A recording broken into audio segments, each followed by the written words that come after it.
Nous vous saluons, bien-aimés dans le Seigneur, au nom précieux de notre Seigneur Jésus-Christ. Amen.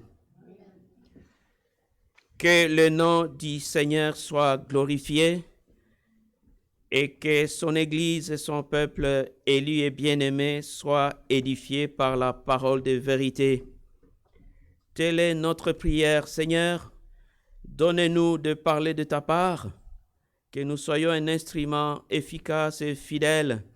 Donne à la Sainte Assemblée ici présente et tous les autres qui se joindraient à nous par le moyen des médias, que tous ces disciples et toutes ces personnes aient des oreilles pour entendre et un cœur pour recevoir et dire Amen, car c'est la parole de Dieu. Que toute la gloire te revienne, Seigneur. Que la paix, la joie et le salut soient pour ton peuple, pour nous tous, au nom de Jésus-Christ. Amen. Amen. Gloire au Seigneur. Nous allons partager la parole de Dieu sur un thème qui est très grand, qui est fondamental, et je peux dire qui est au commencement de tout, l'amour de Dieu. Amen. Car Dieu est amour. Et il est le Dieu d'amour. Notre première lecture, puisqu'il faut laisser parler la parole de Dieu, est dans la première épître de Jean au chapitre 4. Première épître de Jean, chapitre 4, versets 7 à 11, puis 16 à 19. Nous tournons les pages et nous allons lire ensemble comme une lecture communautaire pendant que nous sommes déjà dans la prédication. Première épître de Jean donc, chapitre 4, versets 7 à 11. Amen. Dieu d'amour, Dieu qui est amour et qui est un Dieu d'amour. Nous lisons ensemble au nom du Seigneur. Bien-aimés, j'ai dit, c'est comme une lecture communautaire, mais je lis tout seul pour vous. Mais nous lisons en même temps, vous lisez, vous parcourez dans votre Bible. Que Dieu vous bénisse. Alléluia. Bien-aimés, aimons-nous les uns les autres, car l'amour est de Dieu. L'amour est de Dieu. Et quiconque aime est né de Dieu et connaît Dieu. Celui qui n'aime pas n'a pas connu Dieu, car Dieu est amour. Dieu est amour. L'amour de Dieu a été manifesté envers nous en ce que Dieu a envoyé son Fils unique dans le monde, afin que nous vivions par lui. Et cet amour consiste non point en ce que nous avons aimé Dieu, mais en ce que lui nous a aimés, et qu'il a envoyé son Fils comme victime expiatoire pour nos péchés. Bien-aimés, si Dieu nous a ainsi aimés, nous devons aussi nous aimer les uns les autres. Alléluia. Mon cœur est dans la joie, puisque tous les cantiques que nous avons chantés tantôt allaient dans le sens de ces paroles. Et je bénis le Seigneur pour ces chants inspirés. Alléluia. L'amour est de Dieu. Il en est la source. Il en est la cause première. Il en est l'auteur. Dieu est amour. Dieu est le Dieu d'amour. L'amour est de Dieu. L'amour de Dieu, c'est un amour éternel. C'est un amour très grand. C'est un amour que nous ne pouvons pas comprendre, décrire ou expliquer. Cela nous dépasse. Amen. Et Dieu nous a aimés avant même que nous paraissions dans ce monde. Et nous allons le découvrir ensemble dans les Écritures, car cela est étonnant et extraordinaire. Mais rien n'est impossible à Dieu. Et ses pensées sont profondes. Alléluia. Amen. Dieu nous a aimés avant que nous le connaissions, avant que nous soyons dans ce monde, nous avons existé dans sa pensée, dans son plan et dans son conseil. Alléluia. Éphésiens chapitre 1, Épître aux Éphésiens chapitre 1, versets 4 et 5. Si nous ne lisons pas, quelqu'un dira, mais frère Pierre prêche des choses étranges. Mais la parole va nous le confirmer et nous convaincre. Épître aux Éphésiens, chapitre 1, versets 4 et 5.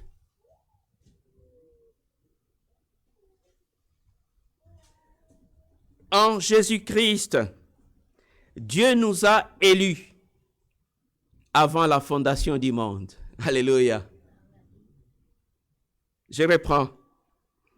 En Jésus, Dieu nous a élus avant la fondation du monde, pour que nous soyons saints et irrépréhensibles devant lui, au temps marqué, nous ayant prédestinés dans son amour à être ses enfants d'adoption par Jésus-Christ, selon le bon plaisir de sa volonté. Amen. Amen. C'est un amour qui nous a connus d'avance, qui nous a pensé, qui nous a conçus, qui nous a créés et qui nous a fait paraître dans ce monde. Et dans cet amour très grand et indescriptible, Dieu avait prévu, avait planifié de nous adopter comme ses enfants par Jésus-Christ, son Fils bien-aimé. Amen. Amen. Quelqu'un m'a posé la question hier, mais en quoi l'amour de Dieu est différent de l'amour humain? Je lui ai dit, premièrement, l'amour de Dieu est éternel. Et cette éternité, c'est aussi bien dans le passé que dans le futur. C'est ce que nous venons de découvrir ensemble. Il nous a aimés avant la fondation du monde. Et dans Jérémie 31, 3, le Seigneur prononce une phrase qui touche mon cœur et qui devrait toucher aussi ton cœur. Une phrase que nul n'a prononcée à ton égard dans ce monde. Jérémie 31, 3. Le Dieu des cieux, le roi des rois, le Seigneur élevé, parle à ton cœur. Je t'aime d'un amour éternel. C'est pourquoi je te conserve ma bonté, dit le Seigneur, ton Créateur et ton Sauveur. Amen.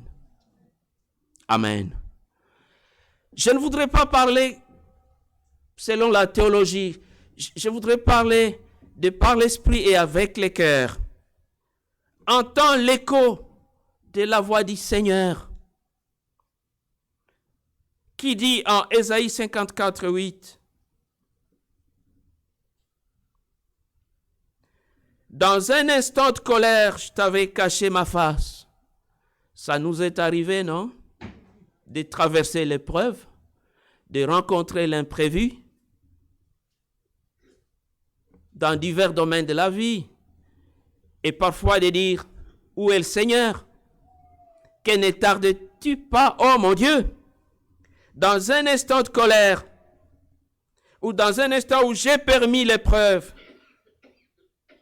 comme si je t'avais caché ma face, dit le Seigneur, mais avec un amour éternel,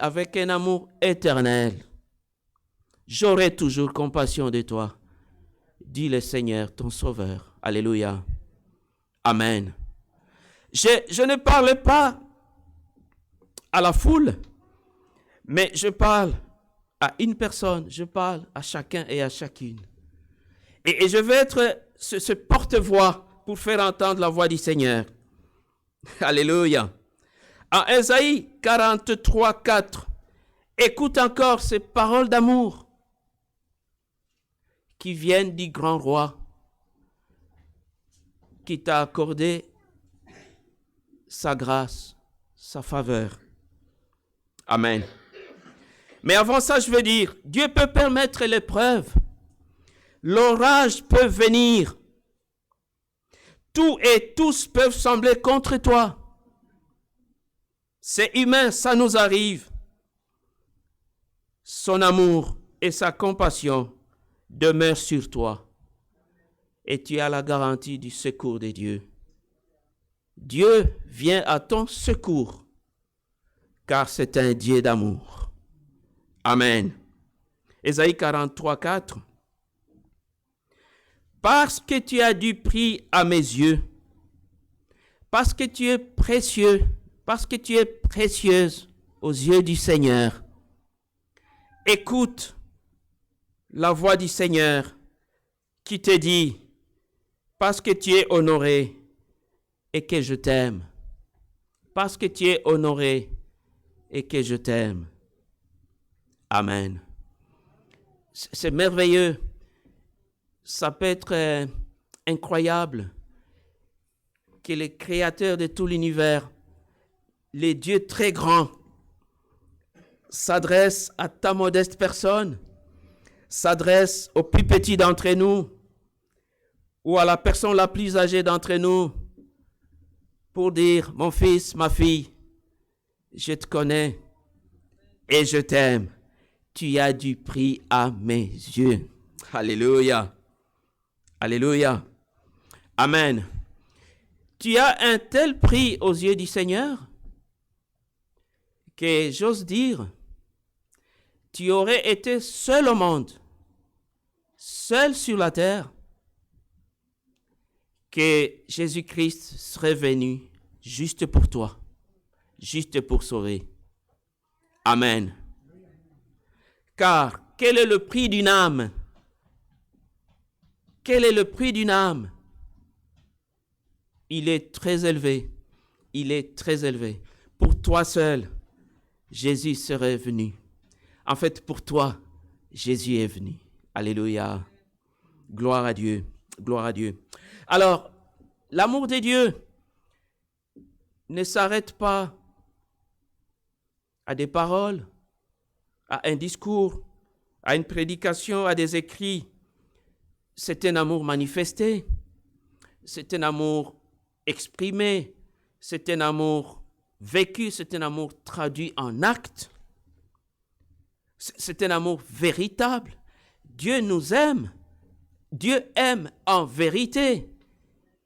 Et avec des actions. Et avec une démonstration, une manifestation vivante de cet amour.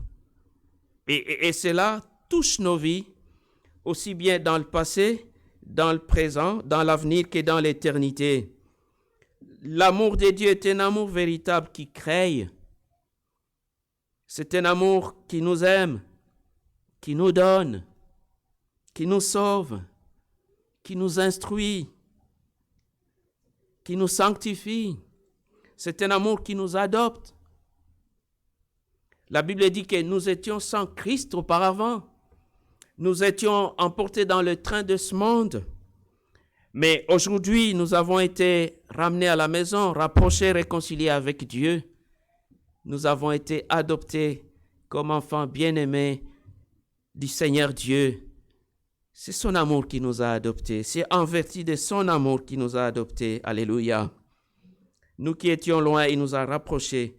Nous avons été ramenés à la maison du Père. Gloire à Dieu. C'est un amour qui restaure, qui bénit, qui sécurise, qui réconforte, qui guérit, qui console, qui réconcilie. C'est un amour qui accomplit tout, puisque je pourrais continuer la liste.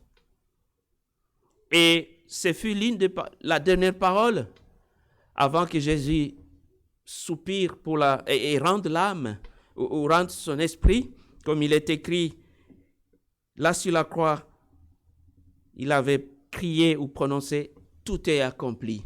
Oui, l'amour de Dieu accomplit tout dans nos vies. Vous le lirez dans Jean 19, 30. Nous progressons dans le message. Amen. Oui, l'amour de Dieu a été manifesté depuis la création. Et au temps marqué, l'amour de Dieu a été manifesté par le salut qui nous a été apporté ou donné ou accordé par Jésus-Christ. Nous parlons premièrement de l'amour de Dieu manifesté dès le commencement, c'est-à-dire dans la création. Lorsque nous parcourons le livre de Genèse et que nous nous arrêtons par exemple à Genèse 1, 25, nous voyons qu'au 5e jour, lorsque l'Éternel Dieu a fini de séparer la mer, les étendues d'eau et la terre, de créer les végétaux, de créer le règne animal, il contemple son œuvre et Dieu, il est écrit, Dieu vit que cela était bon. Amen. Car c'est magnifique, la création de Dieu. C'est magnifique. Mais au 6e jour, le Seigneur Dieu passe à un autre palier ou à une autre étape dans le processus de la création. Et il prend le temps, et il y a une certaine solennité quand Dieu dit « Faisons l'homme à notre image et à notre ressemblance ». Et donc, au 6e jour, Dieu crée l'homme et la femme. Et la Bible dit, il les crée à son image, à sa ressemblance. Amen. Alors quand je méditais et quand je me suis arrêté là, alors l'Esprit m'a mis ceci sur le cœur. Dieu crée l'homme et la femme à son image, à sa ressemblance, pour les aimer. Pour se reconnaître en eux. C'est ainsi qu'il met son souffle, son esprit dans l'homme et la femme. En quelque sorte, Dieu veut se voir en toi, veut se reconnaître dans chacun de nous. Et c'est là dès le commencement. Alléluia. C'est un acte d'amour, je vais vous l'expliquer. Dieu crée l'homme et la femme à son image, à sa ressemblance, pour les aimer, pour les avoir comme des vis-à-vis, comme des partenaires, comme des enfants bien-aimés, comme des interlocuteurs, comme des collaborateurs, comme des compagnons d'œuvre.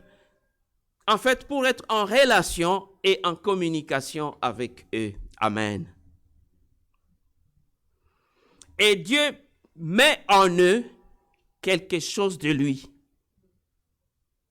Et l'Esprit de Dieu ne se trouve que dans l'être humain. Les végétaux, les animaux ne sont pas dotés d'esprit et ne le seront jamais. Dieu nous a tant aimés dès la création pour mettre son esprit dans nous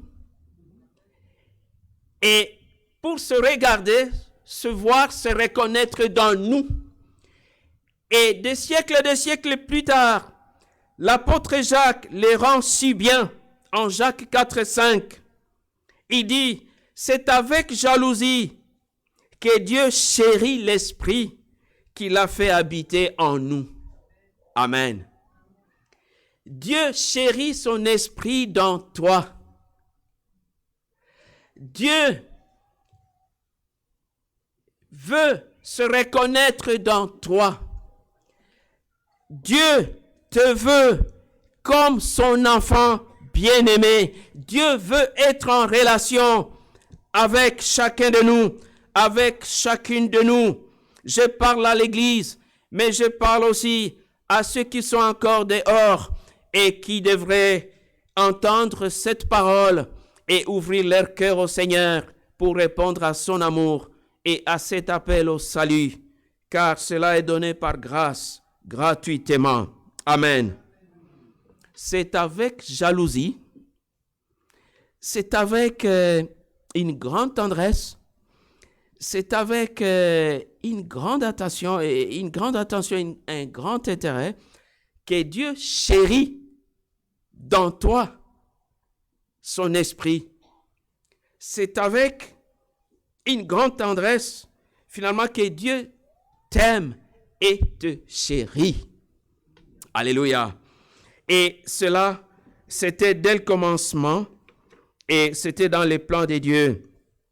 Et dans son amour, nous voyons que Dieu avait planté un jardin magnifique et un décor, un cadre extraordinaire pour accueillir Adam et Ève, qui sont nos premiers parents. Et Dieu les avait placés là et les avait bénis et leur avait donné la domination sur la création et leur avait donné instruction d'assujettir la terre, de la domestiquer. Dieu mettait tout à leur disposition et il leur donnait des instructions pour leur bonheur et pour la communion avec Dieu. Amen. Et donc, dans son amour attentionné, qui règle les moindres détails, nous voyons Dieu former le premier couple. Dieu les unit et les marie. C'est un acte d'amour. Alléluia. Et Dieu répand son amour dans leur cœur. Et Adam est content et rempli de joie lorsque Dieu forme Ève et la lui présente. Il décline le premier poème de l'humanité. Voici celle qui est os de mes os, chair de ma chair. Il était rempli de joie. Donc, Dieu unit ainsi et forme et unit ce premier couple et prononce sur eux la bénédiction. Et lorsque cette œuvre au 6e jour est achevée, alors le langage change. En Genèse 1, 27 et 31, la Bible dit, Dieu vit que cela était très bon. Amen. Beaucoup plus tôt, au 5e jour, Dieu avait vu que cela était bon. Mais avec l'entrée en scène de l'homme et de la femme, fait à l'image et à la ressemblance de Dieu, doté de l'Esprit de Dieu, et avec lequel Dieu veut être en relation, en communication, des personnes que Dieu veut aimer, avec lesquelles il veut communiquer, avec lesquelles il veut collaborer, travailler, leur confier des choses. Dieu est satisfait. Dans son amour, il est plus que satisfait. Le cœur de Dieu se réjouit. Dieu vit que cela était très bon. Amen. Amen. Gloire à Dieu. Donc, l'amour de Dieu s'est manifesté depuis la création, dès le commencement. Et cet amour est même, si je peux dire, dans un langage humain, plus vieux que la formation de la planète, que la création du monde. Alléluia. Autant Dieu, l'éternel Dieu est éternel, et il est le seul éternel, autant son amour est éternel. Dieu est amour. Amen. Alors, lorsque intervient malheureusement la transgression, nous voyons les dieux d'amour s'approcher d'Adam et Ève, les chercher dans le jardin d'Éden et ensuite prendre le soin de les couvrir. Et une bête ou des bêtes avaient été mises à mort pour que Dieu fabrique un vêtement, une couverture à nos premiers parents. Amen. Dieu intervient, il vient vers eux. il prend soin d'eux, il les couvre, ce qui est la préfiguration de ce qui était dans le plan de Dieu et qui devrait se passer beaucoup de siècles plus tard, au temps marqué. L'agneau de Dieu qui devait venir pour ôter le péché du monde. Et la Bible dit, des siècles plus tard, vous qui avez cru en Jésus-Christ, par la foi vous êtes devenus fils et filles de Dieu. Vous êtes recouverts de Christ. Alléluia, vous êtes recouverts de Christ. Et déjà dans les jardins d'Éden, le Seigneur, l'Éternel avait pris soin de couvrir la nudité d'Adam et Ève qui avaient transgressé les instructions du Seigneur. Et beaucoup plus, alors, nous avons besoin de parler de l'amour de Dieu manifesté en Jésus-Christ. C'est un amour si grand, immérité, inconditionnel. Un amour qui donne tout, jusqu'au sacrifice. Et nous l'avons lu tantôt, 1 Jean 4,9 dit, l'amour de Dieu a été manifesté envers nous. L'amour de Dieu a été manifesté envers nous, en ce que Dieu a envoyé son Fils unique dans le monde, afin que nous vivions par lui. Nous étions pécheurs, rebelles, révoltés, loin de Dieu, sans Christ, sans espérance, sans foi, sans alliance. Nous n'avions aucun mérite. Nous n'étions pas meilleurs que les autres. Mais dans son amour, Dieu a envoyé son Fils Jésus-Christ nous chercher, nous trouver, nous libérer, prendre notre place, payer nos dettes, porter notre condamnation. Oui, Jésus est monté à la croix pour effacer nos iniquités et pour vaincre les puissances des ténèbres et pour nous justifier et pour nous donner une vie nouvelle. Et la résurrection de Jésus est la preuve de la mission accomplie et de notre justification. Amen. Amen. L'amour de Dieu a été manifesté en ce que lorsque nous étions morts dans nos péchés, loin de Dieu et vautrés dans l'ignorance et la rébellion, Jésus est venu vers nous. Le message de l'évangile est venu vers nous. Dieu avait pris soin un jour de t'envoyer son messager ou sa messagère et l'évangile est venu jusqu'à toi aussi. La preuve est que nous partageons cette parole ensemble. Peut-être tu es la personne vers qui l'évangile arrive aujourd'hui. Je t'invite alors à ouvrir ton cœur et à être attentif à cet amour qui donne Jésus-Christ, à cet amour qui veut tout régler, à cet amour qui a tout accompli. Amen. Amen. Lorsque nous n'avions aucun mérite, alors Dieu nous a sauvés par son Fils Jésus-Christ. Romains 5,8 parle d'un amour inconditionnel, d'un amour prouvé. Nous pouvons les lire ensemble, Romains 5,8.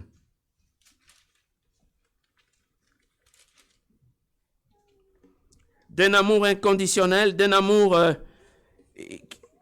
qui n'a pas cherché de complications, et d'un amour qui nous a cherché et qui nous a trouvés tels que nous étions, et d'un amour qui nous a pris en charge et pour notre salut et pour la vie éternelle. Romains 5,8. Dieu prouve son amour envers nous en ce que lorsque nous étions encore des pécheurs, Christ est mort pour nous.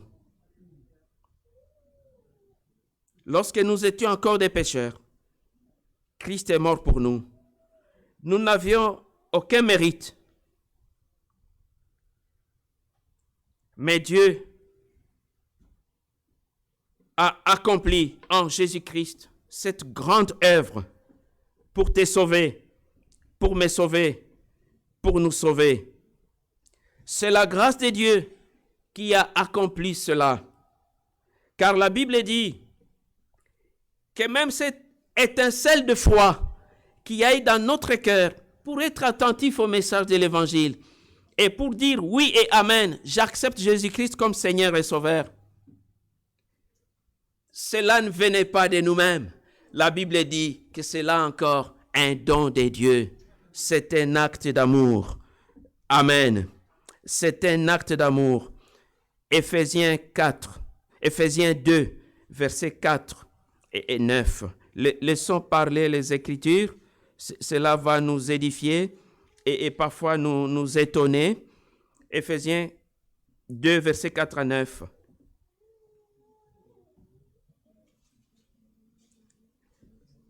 Mais Dieu, qui est riche en miséricorde, aujourd'hui encore, à cause du grand amour. J'aime bien m'arrêter parfois et saisir la gloire ou la gravité ou le poids ou le sens des mots. Et comme je disais il y a quelque temps, les langages de Dieu, le vocabulaire, la grammaire sont parfois des roches aux règles apprises à l'école et Dieu peut nous parler autrement. Amen. Dieu qui est riche en miséricorde, à cause du grand amour dont il nous a aimés. Dieu nous a aimés d'amour, d'un grand amour. Alléluia. Amen. Nous qui étions morts par nos offenses, il nous a rendus à la vie avec Christ. C'est par grâce que vous êtes sauvés. Il nous a ressuscités ensemble et nous a fait asseoir ensemble dans les lieux célestes en Jésus-Christ. Spirituellement, Dieu nous positionne déjà dans les lieux élevés. En quelque sorte, nos vies sont déjà cachées en Jésus-Christ. Jésus-Christ nous met, spirituellement parlant, en sécurité. Alléluia. C'est encore là un acte d'amour. Dieu prend en charge. Il fait les choses de manière attentionnée et il anticipe et il nous assure et il nous rassure. Amen. Car il a voulu montrer dans les siècles à venir l'infinie richesse de sa grâce par sa bonté envers nous en Jésus-Christ. C'est par la grâce que vous êtes sauvés par le moyen de la foi. Cela ne vient pas de vous, cela ne vient pas de moi, cela ne vient pas de toi. C'est le don de Dieu. C'est le don de Dieu. C'est le Seigneur qui a touché nos cœurs, qui a ouvert nos cœurs, qui a enlevé les écailles qui aveuglaient nos yeux pour voir la gloire du Fils de Dieu et pour croire. Amen. C'est un don de Dieu. Combien grande doit être notre reconnaissance. En fait, nous n'avons rien fait. Tous les mérites et toute l'action de grâce est au Seigneur. Amen. Amen. Gloire à Dieu, gloire à Dieu. Et Éphésiens 3,19 dit que l'amour de Dieu surpasse toute connaissance. Donc, j'essaie d'en parler. J'essaie de mentionner des aspects essentiels, en tout cas certains aspects, mais il est difficile de décrire cet amour, d'en définir la hauteur, la profondeur, la largeur, etc., etc. C'est un amour qui surpasse toute connaissance. Éphésiens 3,19. Alléluia. L'amour de Dieu donc, un amour manifesté, un amour qui donne. Un amour qui donne. Jean 3,16. Dieu a tant aimé le monde qu'il a donné son Fils unique. Alléluia. Afin que quiconque croit en lui ne périsse point, mais qu'il ait la vie éternelle. Dieu a donné. Dieu c'est mis en route. Dieu a planifié et accompli. La chose est certaine, la chose est véritable. Cela s'est produit, cela a été fait, cela a été accompli. Amen. Dieu a tant aimé l'humanité, tant aimé, beaucoup aimé, tellement aimé. Chaque mot a son poids, chaque mot a sa gloire, qu'il a donné son Fils unique, afin que par lui, nous soyons sauvés et que nous possédions la vie éternelle. Amen. Alors, Romains 8, 32, par rapport à notre espérance, par rapport à nos besoins, par rapport à nos attentes, Romains 8, 32, renchérit pour dire, en nous donnant Jésus, et en Jésus le salut et la vie éternelle, mais ça ne s'arrête pas là. Dieu accomplit tout. Le salut est une espèce de chose complète qui comprend multiples aspects. Romains 8, 32. Dieu n'a pas épargné son propre Fils, mais il l'a livré, il l'a donné pour nous tous. Amen. Amen. Comment alors ne nous donnera pas aussi toutes choses avec Jésus? Comment alors ne te donnera-t-il pas toutes choses en Jésus? Amen. Puisqu'il n'a pas épargné son Fils, il l'a livré pour nous. Or, en lui le Fils, c'est la plénitude de Dieu. C'est par lui, c'est pour lui que tu as été formé et créé. Alléluia. Amen. En lui sont renfermés tous les trésors de sagesse, tous les trésors d'intelligence, mais aussi toute l'excellence et la magnificence des choses de Dieu.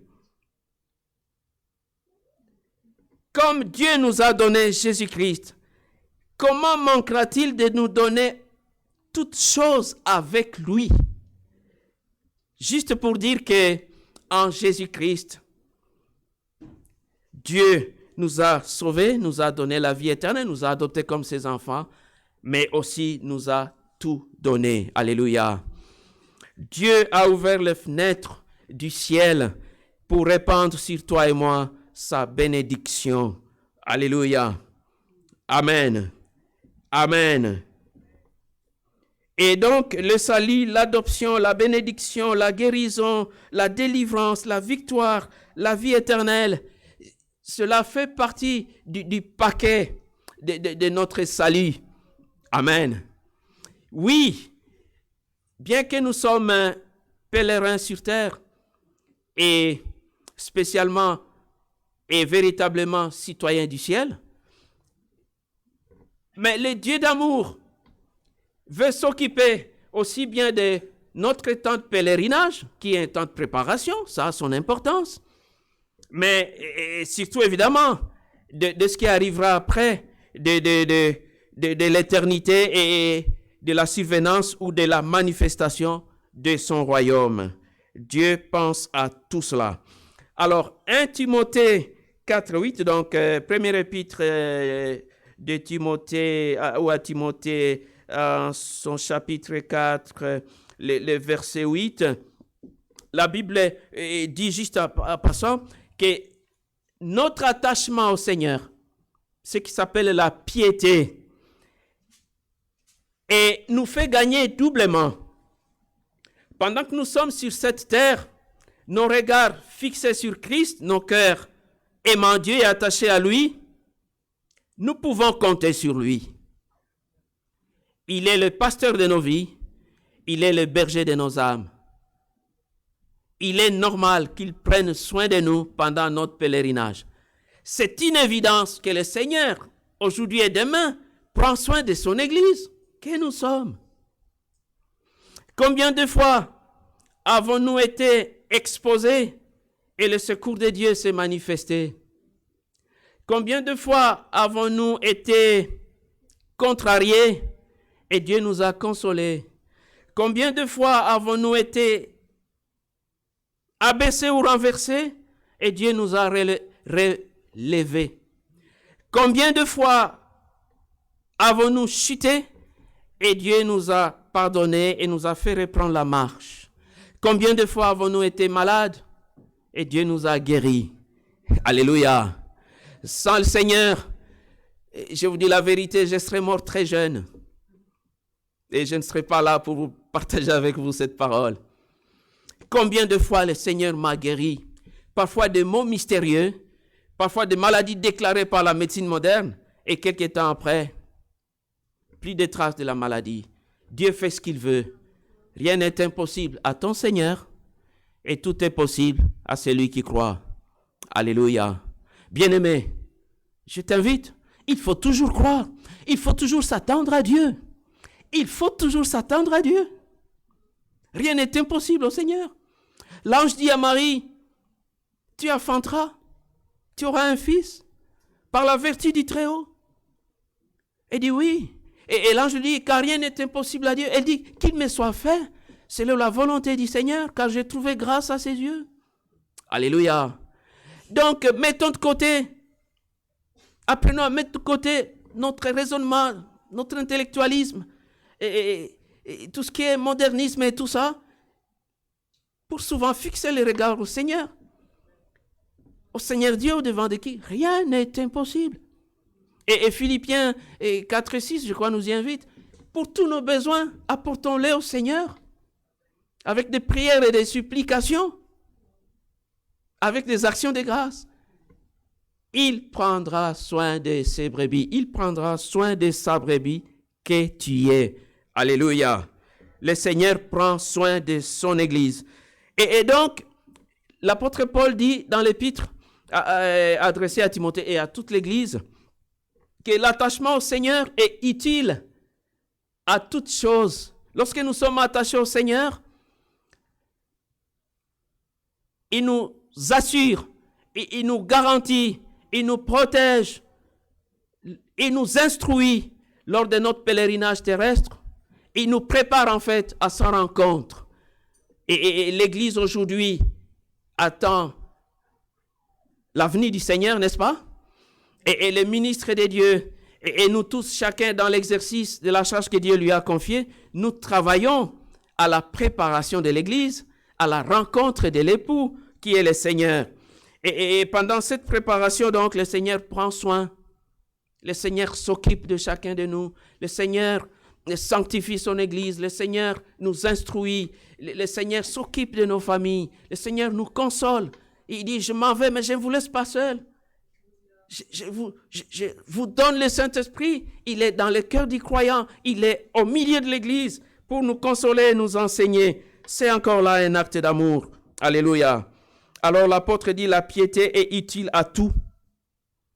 L'attachement au Seigneur nous permet de saisir les promesses de Dieu pour ce temps de pèlerinage, mais surtout les plus importants encore, les promesses de Dieu pour l'avenir, pour l'éternité, pour son royaume. Amen. Gloire à Dieu, gloire à Dieu, gloire à Dieu.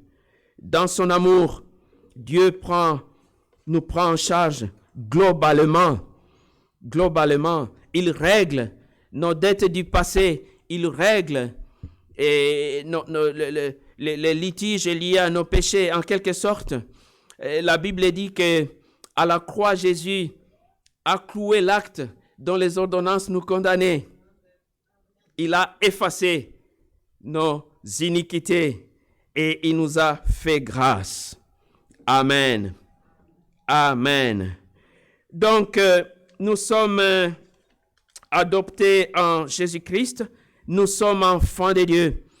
Et nous savons que chaque parent sérieux a un plan pour ses enfants. Et Dieu, dans son amour, a un plan pour chacun de nous. Pour chacune de nous. Et Dieu précise, chaque mot a son importance. C'est un plan de paix et notre malheur. Jérémie 29, 11. Et Dieu dit, quel que soit l'endroit où vous vous trouverez, vous m'invoquerez, je vous répondrai, je vous exaucerai. Dieu a un plan pour chacun de ses enfants et il y travaille, il y veille. Il est le Dieu souverain qui n'a pas de limite, car je connais les projets que j'ai formés sur vous. Dieu a formé des projets, Dieu a conçu un plan, Dieu a programmé des choses pour la vie de chacun de ses enfants, de chacune de ses filles. Je connais les projets que j'ai formés sur vous, dit l'Éternel, projets de paix et non de malheur, afin de vous donner un avenir et de l'espérance, un futur et l'éternité. Alléluia. Amen. Vous m'invoquerez, quel que soit où vous vous trouverez, vous me prierez, je vous exaucerai. Vous me chercherez et vous me trouverez si vous me cherchez de tout votre cœur. Un Dieu qui se laisse trouver, qui nous révèle des choses. Un Dieu, ce grand roi, mais nous le tutoyons. Nous lui disons, toi Seigneur, je t'aime Seigneur. On ne parlerait pas ainsi au roi de ce monde, au grand de ce monde. Dieu qui te reçoit tous les jours, autant de fois que tu te présentes dans sa présence. Car lorsque tu te mets en prière, Dieu ne te fait pas attendre. Son oreille est attentive, son cœur t'écoute. Je dis bien, son cœur t'écoute. Le cœur de Dieu nous écoute. Alléluia. Donc, Dieu a ce plan de paix. Et cessons donc de nous projeter dans l'avenir avec des peurs, avec incertitude, avec des phobies, avec anxiété. La phrase est de moi, le meilleur est devant avec Jésus. Le meilleur est devant avec Jésus. Car Dieu a pour chacun de nous, chacune de nous, un plan de paix et non de malheur. L'épreuve arrivera, mais il sera avec nous. Il sera à nos côtés. Il sera devant nous. Souvent, les gens disent, quand on doit se quitter, que le Seigneur t'accompagne.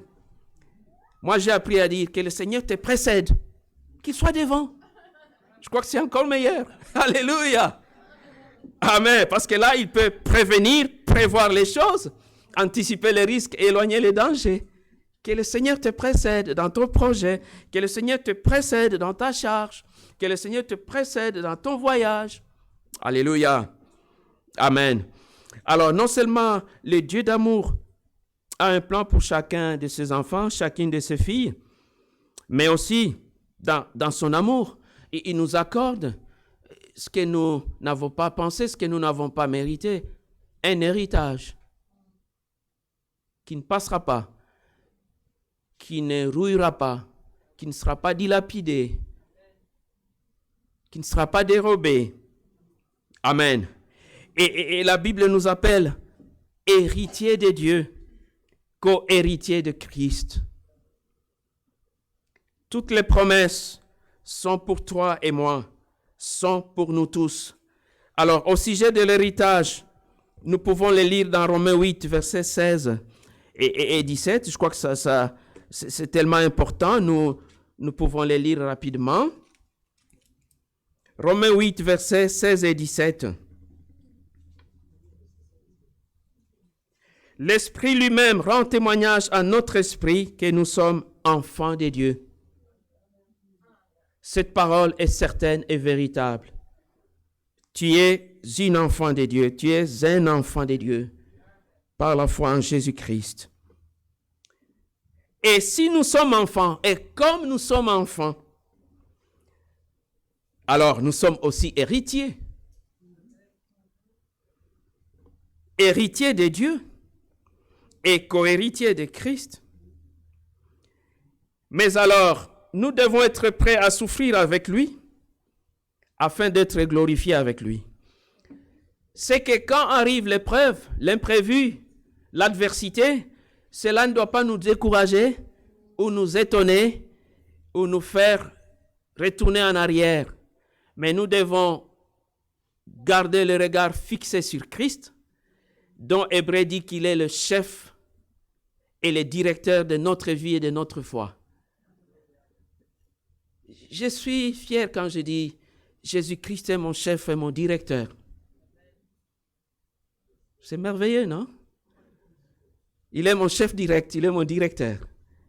Il est ton chef, il est ton directeur, il est le directeur de ta vie. Amen. Et donc cet héritage nous est échu, nous est donné en partage. Et réellement, ce sont des choses glorieuses auxquelles nous aurons accès, mais auxquelles nous goûtons déjà. Mais l'essentiel, ce sera dans la patrie céleste. Et ce sont des choses glorieuses d'une gloire incomparable à ce qui est dans ce monde. Bien-aimés dans le Seigneur, Dieu nous a tant aimés qu'il nous accorde cet héritage. La Bible dit que nous régnerons avec lui. Nous participerons au gouvernement dans le royaume de Dieu. Nous aurons des responsabilités. Nous recevrons en délégation des tâches, des responsabilités. Alléluia. Quelqu'un en Afrique avait dit un jour, mais alors, là, dans le royaume, nous serons tout le temps en train d'adorer, de célébrer? Que ça tout le temps? J'ai dit non. L'Esprit nous enseigne que nous serons bien occupés. Évidemment, la louange, l'action de grâce, la célébration seront la grosse part du service. Alléluia. Et ce sera normal. Mais nous aurons aussi des tâches à accomplir. Dieu fera de nouveaux cieux et une nouvelle terre. Dieu, dans ce nouvel univers, aura à s'appuyer sur ses bien-aimés. Vous savez que l'Église est l'épouse du Seigneur.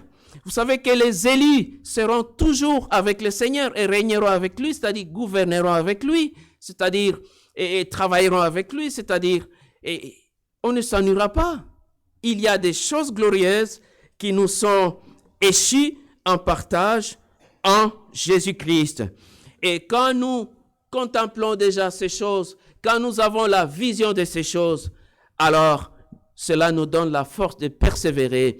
Alors, quand bien même les événements tout autour semblent dire le contraire, nous relevons la tête, nous regardons en haut et nous regardons en avant et nous continuons la marche. Alléluia. Amen. Amen. Mais dans cette période d'attente de ces choses glorieuses, je veux dire comme David, je puis être dans une situation extrême. C'est humain. Il y a toujours quelque chose que nous espérons, que nous attendons de Dieu. Et David, je ne sais pas s'il l'a dit pendant qu'il était roi ou qu'il était encore dans la lutte avec Saül ou qu'il était encore berger, il dit, mais je crois qu'il était déjà roi, mais il dit quand même, je suis indigent. Le roi dit, je suis indigent, mais l'Éternel pense à moi. Tout roi qu'il était, un roi magnifique, avec beaucoup de richesses, avec une grande gloire, mais il se faisait dépendant de Dieu et il regardait comme néant ce qu'il possédait et il se référait totalement au Seigneur. Il désirait des richesses meilleures. Il s'attendait toujours au Seigneur plutôt que de se glorifier dans les choses de ce monde. Amen. Amen. Dieu nous a donné ce que le monde ne peut pas nous donner. Dieu, avec son Fils, nous a aussi donné son Saint-Esprit. Dieu nous a donné son Saint-Esprit et l'Esprit de Dieu demeure dans le cœur du croyant et au sein de l'Église. Qu'est-ce qu'il accomplit? Il répand l'amour de Dieu dans nos cœurs. Le Saint-Esprit répand l'amour de Dieu dans nos cœurs. Le Saint-Esprit nous enseigne à aimer, nous apprend à aimer Dieu et à aimer le prochain. Vous le lirez dans Romains 5:5. L'Esprit de Dieu nous rassure, atteste au-dedans de nous que nous sommes enfants de Dieu. L'Esprit de Dieu nous convainc et nous remplit d'assurance. Nous avons besoin de cette assurance. L'Esprit de Dieu atteste que nous sommes enfants de Dieu. Vous le lirez dans Romains 8, 16. L'Esprit de Dieu, comme a dit le Seigneur Jésus avant de quitter ce monde, et nous enseigne, nous rappelle la vérité, nous aide dans la compréhension des Écritures. Mais aussi le Saint-Esprit nous revêt de puissance. Jean 14, 26, quant au rôle de l'Esprit comme enseignant, mais l'apôtre Jean beaucoup plus tard dit que l'onction de Dieu va vous enseigner toutes choses. Gloire à Dieu, on n'est jamais seul. On n'est jamais seul. Nous sommes toujours instruits. Nous sommes toujours au pied du Seigneur pour apprendre de lui. Amen. Amen. Gloire à Dieu. Gloire à Dieu. L'Esprit de Dieu nous revêt de puissance pour témoigner de Christ, pour affronter les puissances ennemies dans la prière, pour mener le combat de la foi. Le Saint-Esprit nous revêt de puissance, mais en même temps, il nous console et il nous communique des dons spirituels. Alléluia. Alléluia. Vous savez, gouverner l'Église, prêcher la parole, conduire un groupe, exhorter et conduire la prière, ce sont des choses qui sont au-dessus de nous. Mais le Saint-Esprit nous donne des capacités, nous communique des capacités. Alors nous devenons capables d'accomplir le ministère, d'accomplir la charge et d'accomplir notre service en faveur des saints, en faveur de l'Église. Amen. Et Dieu, c'est un acte d'amour. Dieu nous donne son Saint-Esprit. Et le Saint-Esprit travaille dans nous. Et il forge, il transforme, il change notre caractère. Chaque jour, la parole travaille en nous. Le Saint-Esprit travaille en nous. Et développe ce qui s'appelle le fruit du Saint-Esprit. Et le fruit du Saint-Esprit, c'est la traduction, en quelque sorte, du caractère du Christ qui doit se trouver en nous. L'amour, la paix, la joie, la gentillesse, la tempérance et toutes ces choses. Alléluia. Vous les lirez dans Galates 5, 22. Et donc, le Saint-Esprit forme le caractère de Jésus-Christ en nous et pour nous amener à la perfection. Gloire à Dieu, gloire à Dieu. C'est un amour qui nous donne la victoire. Nous sommes plus que vainqueurs. Romains 8, 37. Nous sommes plus que vainqueurs. Par notre propre force, par notre propre intelligence, par notre propre sagesse, par nos mérites. Non, nous sommes plus que vainqueurs par celui qui nous a aimés. Par Jésus-Christ. Non seulement nous sommes vainqueurs, mais plus que vainqueurs. Donc vainqueurs de par la victoire de Dieu, de par la victoire de Jésus-Christ. Jésus te donne cette victoire. Alléluia. Et lorsque nous menons le combat de la foi, nous menons le combat non pas en vue de la victoire, mais nous menons le combat dans la victoire pour confirmer les choses, pour expérimenter la victoire et la vivre en Jésus-Christ. Si Dieu est pour nous, qui sera contre nous? Mais dans toutes ces choses qui nous arrivent, nous sommes plus que vainqueurs par celui qui nous a aimés. L'amour de Dieu triomphe de tout. Alléluia. Amen. Dieu nous fait don et nous gratifie de sa présence lorsque nous sommes réunis en son nom. Dieu est au milieu de nous. Lorsque vous êtes dans les cultes familiales, Dieu est au milieu de vous dans votre maison. Et en vérité et en réalité, et Dieu est Emmanuel, il est avec nous tous les jours, en chaque instant. Le Seigneur a dit aux apôtres, et à nous tous, et à chacun et à chacune de nous, voici, je suis avec vous tous les jours, jusqu'à la fin du monde. Mais de manière spéciale, lorsque nous sommes réunis, Dieu nous gratifie de sa présence. Il accomplit des choses et il nous enseigne et il nous donne de partager des choses ensemble. Et le psaume 133 fait écho à cela pour dire, il est doux et agréable d'être ensemble. Dieu répand la bénédiction et la vie pour l'éternité. Alléluia. Donc Dieu nous gratifie de sa présence. Il est Emmanuel, Dieu avec nous tous les jours. Et lorsque nous le cherchons, lorsque nous lui adressons notre prière, lorsque nous demandons audience au roi pour plaider notre cause, le roi nous écoute, le roi veut bien régler nos problèmes. Mais lorsque nous quittons pour retourner, ce roi merveilleux nous donne encore une récompense pour dire, tu ne rentreras pas main vide dans ta maison. Hébreux 11.6 le dit parce que tu te dis, mais qu'est-ce que frère Pierre dit? Hébreux 11.6, celui qui s'approche de Dieu doit savoir que Dieu existe. Tu dois voir Dieu devant toi. Tu dois regarder à celui qui est invisible. Et nous savons que tout ce qui est visible dans ce monde a été créé par celui qui est invisible. Amen. Vois Dieu par les yeux de la foi. Considère que lorsque tu pries, il se tient devant toi. Il est attentif. Celui qui cherche Dieu, celui qui prie, celui qui croit, celui qui prie, celui qui s'approche de Dieu, dit Hébreux 11.6, doit savoir, doit croire que Dieu existe. Non pas comme un Dieu lointain, non pas comme un Dieu mystérieux, difficile à atteindre. Non, il n'y a pas de rituel. Ce n'est pas un Dieu de la haute montagne. Ce n'est pas un Dieu d'un temple situé à 10 000 kilomètres. Il est avec toi. Il est auprès de toi. Et mieux encore, il vit dans ton cœur par son Saint-Esprit. Alléluia. Alors, c'est Dieu dit, celui qui cherche Dieu doit savoir que Dieu existe et qu'il rémunère celui qu'il cherche, celle qu'il cherche. Dieu t'accorde une récompense. Tu pries, tu es dans le besoin. Il t'exauce. Il te donne un bonus de vie, un bonus comme réponse à tes besoins, un bonus en instruction. Et il est merveilleux, ce Seigneur. Amen.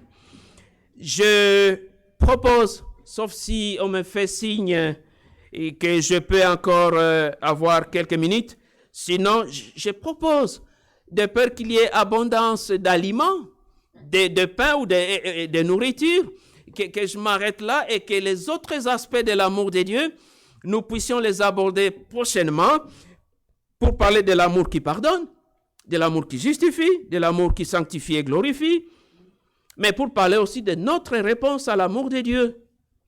Amen. Amen. Et donc, je m'arrête là. Mais juste en disant ceci comme fin de message, et du moins aujourd'hui,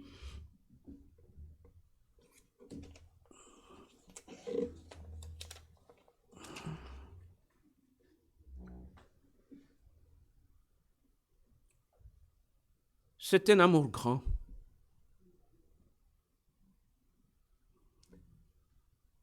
Tu es dans le cœur de Dieu. Il t'a connu depuis longtemps. Il tient tellement à toi, c'est pourquoi il t'instruit. Et c'est pourquoi il prend soin de toi. Bien-aimé,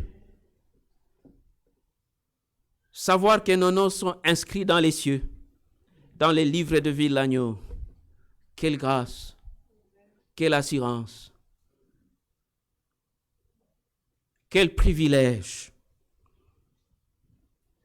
Alors je t'invite, avant que nous clôturions, que tu adresses ta prière au Seigneur en réponse à tout ce que nous avons partagé. Pour louer Dieu et l'adorer. Pour lui dire ton amour et ta confiance. Un peu comme ceci. Je t'aime Seigneur. Je me confie entièrement en toi. Car dans ton amour tu m'as sauvé. Oui, tu m'as adopté comme ton enfant bien-aimé. Quelle grâce, quel bonheur. Je ne crains rien. Ma vie est entre tes mains. Seigneur, Dieu Père, merci pour cette grâce. Merci pour la vie. Merci pour cet amour que je ne peux décrire. Merci pour tes bienfaits. Merci pour la vie éternelle. Adresse ta prière au Seigneur. Que Dieu bénisse son Église. Mais à l'instant même, prie Dieu. Dis quelque chose au Seigneur. Prions. Nous te bénissons, Seigneur, nous te glorifions. Que cette parole, par l'action du Saint-Esprit, répande l'amour de Dieu dans nos cœurs. Que par cette parole, la foi de tes fidèles soit remontée, soit fortifiée. Béni soit ton nom, Seigneur. Merci pour les dons merveilleux de Jésus-Christ pour nous sauver et nous ramener à toi. Merci pour le salut. Merci pour la vie éternelle. Nous sommes maintenant tes enfants. Et une plus grande gloire nous attend dans ton royaume. Père bien-aimé, nous te disons merci. Tu es digne de confiance, tu es digne d'adoration. Nous bénissons ton nom et nous bénissons ton Église. Et que l'Évangile progresse dans ce monde. Que ton nom soit connu dans toutes les nations. Que toute la gloire te revienne, Seigneur. Au nom de Jésus-Christ. Amen. Que Dieu vous bénisse.